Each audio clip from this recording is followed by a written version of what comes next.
Jadi di video kali ini aku mau buat clear slime. Jadi di sini kita harus menyediakan clear glue, bisa pakai merek apa aja. Slime incubator. Untuk alatnya di sini kita harus menyediakan sendok. Kalian juga bisa pakai pengaduk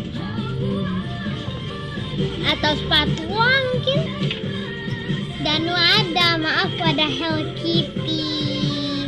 Jadi let's get started.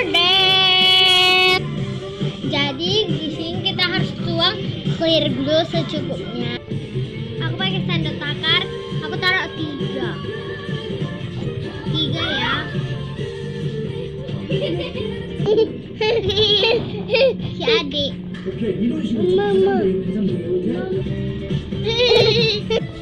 Pakai apa ini ya? Secukupnya ya glunya. Aku pindah tempat. Dah secukupnya.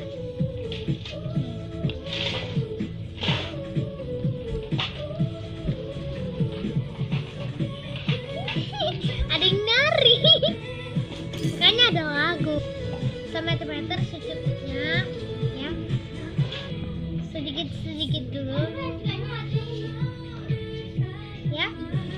Lalu aduk hingga benar-benar menggumpal.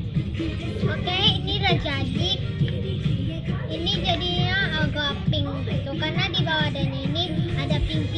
Semalam aku baru buat clear pink. Agak soft pink creamy. Itu spreadsheet. Ini HP-nya.